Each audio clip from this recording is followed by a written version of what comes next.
Eh bien, mes chers amis, nous avons parlé la première fois, si vous vous rappelez, du récit mentionné dans le Talmud, traité Baba Batra,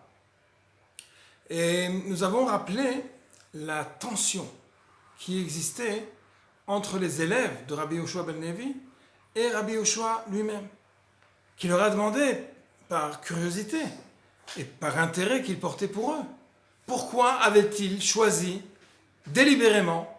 de cesser de s'alimenter, de ne plus consommer de viande et de ne plus boire du vin. Et eux de répondre tout autant farouchement, de dire que ce n'était pas une mesure de précaution ou un certain décret, qu'il s'était décret par amertume. Non, c'était tout simplement l'expression de leur état d'âme. Ils disaient qu'ils n'étaient plus capables, ce n'était plus pour eux possible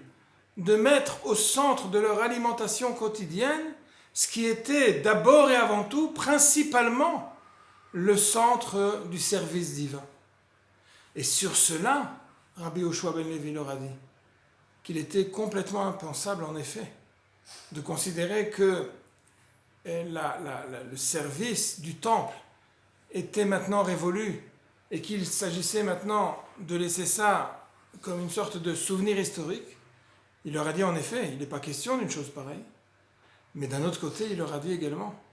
que si la position de dire qu'on ne peut plus continuer à vivre, à vrai dire, il ne faudrait pas simplement se suffire simplement de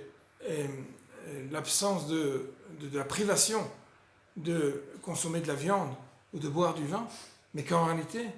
tous les aliments du quotidien n'ont plus du tout la même signification que quand ils étaient au centre même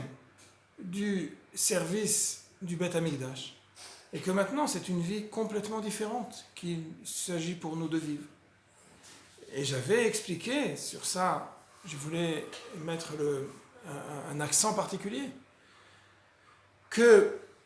nous nous trouvons dans une situation, après la destruction du second temple, c'est précisément l'époque du récit du Talmud, il fallait trouver un moyen urgent et nécessaire de trouver un lien avec Akadosh Baruch Hu, de trouver une signification au service divin alors que le temple n'existait plus. Alors que le cœur avait fini d'alimenter en sang, en vie, l'ensemble du peuple, le cœur a fini de battre. Le cœur, à savoir le temple, n'était plus. Mais qu'il fallait trouver moyen maintenant d'une sorte d'alimentation artificielle, d'une sorte de respiration artificielle qui allait permettre malgré tout, alors que le peuple d'Israël était tombé dans une sorte de coma spirituel, de trouver le moyen d'alimenter par des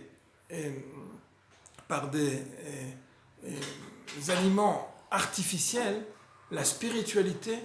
et le lien vivant avec Akadosh Baruch Hu. C'est là qu'a été véritablement la révolution de l'invention du judaïsme hors temple, du judaïsme qui n'était plus une sorte de lien vivant entre la présence divine et le peuple, mais quelque chose d'artificiel qui allait devoir durer jusqu'au moment où Dieu accepte, par sa bienveillance, de nous ramener sur la terre d'Israël et de nous retrouver des quatre coins de la terre des exilés, de se retrouver au centre même du peuple juif, sur son cœur, de retrouver son cœur en retrouvant Jérusalem. Ça a tellement bien marché, je me permettrai de dire comme ça, qu'aujourd'hui, 2000 ans après, on se trouve à devoir maintenant expliquer le sens inverse. On s'est tellement habitué, on a tellement été fidélisé au service divin par le modèle artificiel, à savoir par le modèle des décrets de Chazal, des mitzvot chez Chachamim que nos sages ont institués pour se souvenir du temple, qu'on a tellement fonctionné avec cela de génération en génération, de diaspora en diaspora, de continent en continent, que maintenant, quand on se pose la question de savoir, mais comment allons-nous faire pour rétablir le culte divin dans le temple et au centre même de notre vie, c'est maintenant qu'on a besoin, tout au long de ces 3 semaines, mais en réalité tout au long de tout le calendrier juif, de comprendre de quelle façon rétablir le lien vivant qui existait entre Dieu et Israël. À très bientôt.